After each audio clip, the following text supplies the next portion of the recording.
Dans ce problème-là, on veut partir une compagnie. L'investissement initial, c'est 14 000 195.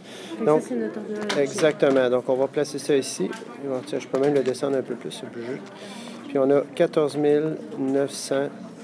195. Donc, 195 et on est ici. À tous les 15 jours, on a un revenu fixe de 985, mais on a des dépenses fixes de 150. Donc, dans le fond, ce qui est important ici, c'est profit. Pas par semaine, mais par 15 jours. Ainsi, j'ai marqué par semaine, mais c'est par 15 jours. Par 15 jours. Ici aussi. Donc, le profit par 15 jours, c'est 985 moins 150, donc 835 $.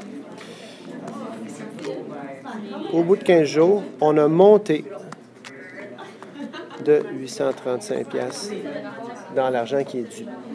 On a donc une nouvelle marche ici. 195. On est là pendant 15 jours et c'est au bout de 15 jours qu'on a ce revenu-là. Donc, si je vais faire ça, je vais le mettre ici. Jusqu'à la prochaine tranche de 15 jours. OK, on est rendu à 30. Après ça, on va être à 45 jours. Après ça, on va être à 60 jours et ainsi de suite. Donc, ton graphique va monter comme ça. Ici, je vais être à combien? 14 195 moins 835. Donc, 13 360. Et ainsi de suite. La compagnie va commencer à faire des profits lorsque ces marches-là auront dépassé le zéro. Les profits, c'est quand tes revenus excèdent tes dépenses.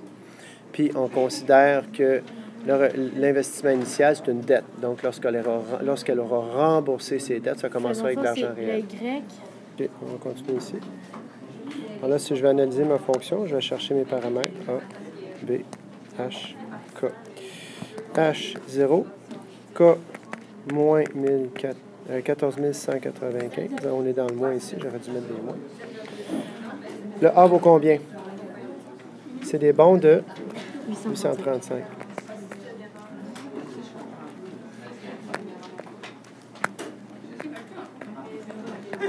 Le B vaut combien?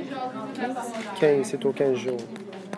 Donc, ta règle, f de x est égale à 835 fois 1/15 fois x. On n'est même pas obligé de le mettre comme ça, là. En fait, je vais continuer à le détailler pour besoin de ceux qui ont plus de difficultés. X moins 0 moins 14 195.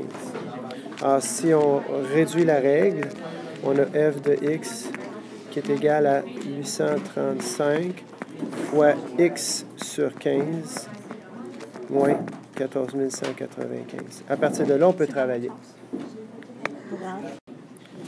Maintenant, si je veux calculer la date du premier jour de profit. Le premier jour de profit, c'est profit commence lorsque f de x est supérieur à 0. Par conséquent, trouve tes zéros. Donc, f de x est égal à 0. Et ça, c'est égal à quoi? Ta règle, 835 fois x sur 15 moins 1195. Alors, tu as 14 195 divisé par 835 est égal à la partie entière de x sur 15. Donc, 17 est égal à la partie entière de x sur 15. Alors, si je continue ici, j'ai donc x sur 15 qui est supérieur ou égal à 17 et qui est inférieur à 18. Si je multiplie par 15 des deux côtés, j'obtiens 255 x plus petit que plus 15, donc 270. Par conséquent, donc, les revenus sont égaux à 0 jusqu'avant le 270e jour. Donc, le premier jours de profit, c'est le 270e jour d'opération de la compagnie. Or, sur le calendrier, il faudrait regarder, en regardant les mois de 31 et de 30 jours, à partir du 1er mars, où est-ce que ça nous mène.